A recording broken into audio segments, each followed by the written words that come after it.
All right, everyone, here we are with our next install into our GK playbook. This is another day one install for us as we just had our 35-36 counter tutorial breakdown, as you can see on our YouTube playlist. Now we're going to explain our power series. So that's going to be 25-26 power.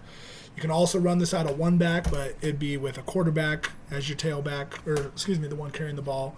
Running back comes your lead blocker. But we want to do it out of the I and slot formations, which we've gone over.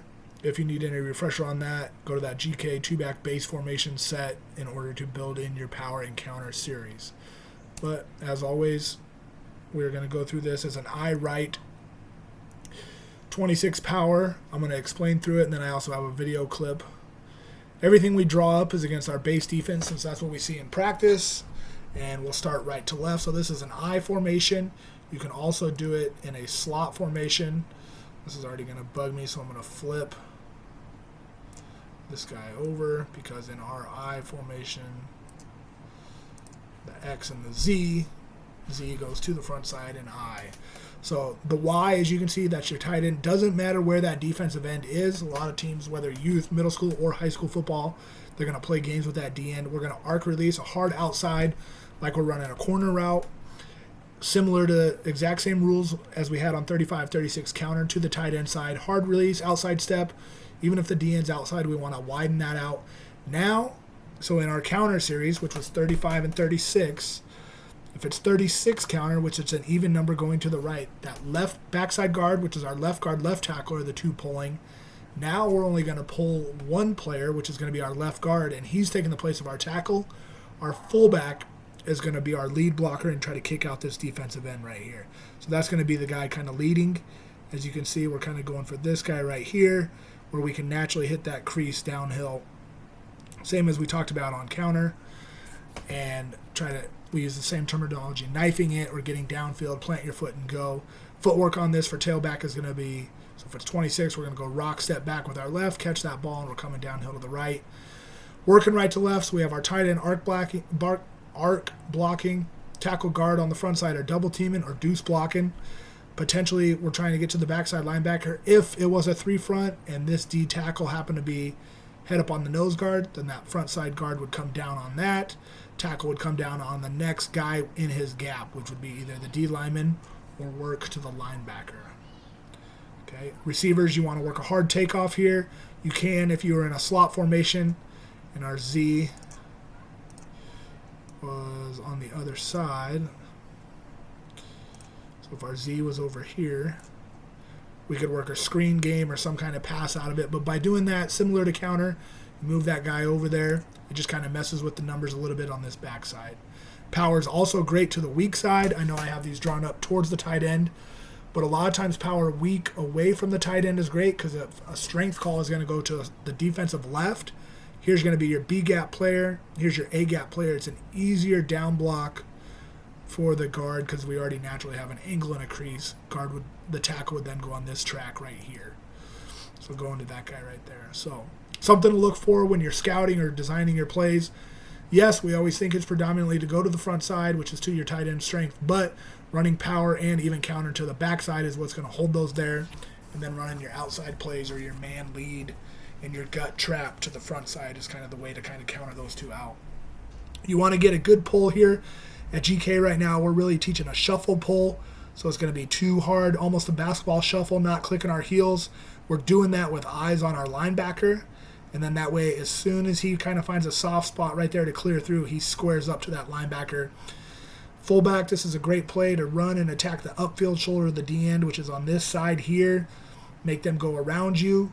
You want to have good action here, because eventually that leads into our boot and waggle game, where that fullback's going to dip into the flat and set that up with the D end. I have a video clip here to kind of walk through. I had some reviews on our video clip on our 35-36 counter tutorial. And so here's a good look. This is going to be a slot left formation. As you can see, our tight ends right here getting ready to get down. We have both receivers on the top. This is an even man front. So a four-man front with an outside linebacker choking or up on the tight end. So it essentially turns it into a five-man front. This was a couple years ago in our semifinals against the Kamaikan Braves. They tried a few different fronts against us to try to put a stop to us, but as we know, running power and counter and teaching it from a day one and just kind of continuing to harp on it and not get away from it, if you teach those basic fundamentals and pride yourself on setting the scheme of your team around those plays, it kind of sets the foundation for what you can do, and it works against any defense. And so you'll see the shot here from the wide. I like how I'm going to just pull this back. Basic cadence. Linemen are a little far forward, but like I talked about in my one video, we have our linemen back. That way they're not giving away anything. Tight ends up on the ball with a good outside hand. Fullbacks up 3 yards from the quarterback. And then our running back depth is about 7 from the ball. You can see here's our 4-man front. Quarterback's going to reverse pivot and open. You can see on the top we have our receiver kind of work that bubble screen, or what we call a gum action, bubble gum, to kind of help widen and dictate this outside linebacker set. This one, and it kind of just depends on the players and how you can teach it. I'm going to pull it back so I can use a marker. We don't use the square pull as much with this team. It kind of gets adapted off your players, and then kind of where we are now. Players dictate your plays. Your plays can still work, but you got to be able to modify a little bit based off your personnel. Guard's going to square up through the hole. It's a really cool shot from the end zone right here. You'll see the natural crease for the running back. So here's a good look. Like I talked about in counter, in our 35-36 counter, our deuce or double team block on this side right here, if there is a linebacker head up over the center or in the middle, automatically that takes precedent over any other linebacker. We know we have a guy pulling for this front side stat guy. A lot of kids fall in love with thinking they got to get to that guy because he's right there, but that's what we have a puller for. If they were in a split situation where he was over here and he slid into the box more, then they would work to that backside backer. Backside tackles, we like to get contact on this backside defensive end here, but if he's way out of the play, we're not going to worry about him. This is a good shot of it because if we were going power strong, which would be to our tight end side, here's our guy, the stand-up guy that our tight end would arc block to. Normally he's way back here, but he's just up on him now. But a good power shot to the front side, so we've got a big double team here. Deuce into this Mike backer right in the middle. Center's going to get a good fill-away step. This guard's going to square through the hole. Fullback's going to attack full speed at this defensive end and kind of dictate the movement of how that guy wants to play. These guys right here, your fullbacks, the difference is in counter, he's going opposite. So if it's 36 counter, he would go to the left. Now with power, he's going to be that lead blocker, driving right at the inside shoulder of that defensive end. Here's the shot from the end zone.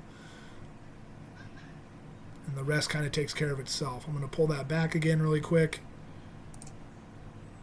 You can see our quick footwork by our tailback, quick one step back.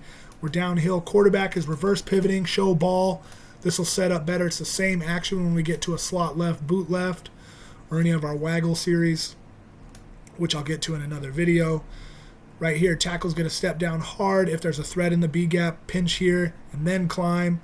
But we got our good deuce block right here, hip to hip, come off to the backer. You can see, excuse me. You can see when these guys just get to the right guy and then they try to finish at the end. That's where the extra stuff comes from. But just making sure that we teach it the right way and that we're aligned and know who we're working to gives us a fighting chance when it comes to our plays and our execution. And here you can see this action by our fullback 33. He's going to come downhill at this D end. And the D end just kind of catches that, but we get inside of him. Pull it back one more time. Running back finishes the run. My apologies, pull it back a little farther. Here's a good pause right here because you can see this guard's turning and running. Tackle's going to squeeze B gap. These two are coming off the ball. Pad level's as low as we can right here. This is our first drive of the game, so we're kind of fresh-legged coming out. And then this fullback's just immediately attacking here. Even if this was, to me, you wouldn't know if this was run or pass based off of our pad level. And this could be a 36 boot left or a boot right or something like that. It all tries to look the same. That's the key to having a successful system. We don't just call plays to call them. They're all tied and they have a counter off of itself. So if you see a certain thing on defense, as an offensive coach, you see something that they're giving away or they're not playing this tight end the right way or this guy's crashing too hard, then you boot and you get outside of him. And here you can see our quick footwork. Again, we are not trying to run to the outside. This is not a sweep play. We are trying to get that ball and cut inside through an A gap set right here. Here's your A gap. Here's your B gap. Here's your C gap. working away from the center, right to left. Doesn't matter. And here it comes again. Footwork by the tailback gets the ball. And then we're downhill trying to finish. So can run that to the tight end side or opposite. It's a great call out of eye right, eye left, slot right or slot left. It can be done out of shotgun, and it can also be done under center. But that's something in those first couple days of install in the Youth GK program, we want to really make sure that we hit home. You always can rotate your wide receivers. Running backs need to know, fullbacks need to know who's responsible for what. There is a difference between running back and fullback. And linemen need to be able to work on those pull steps and know the difference between a power and a counter.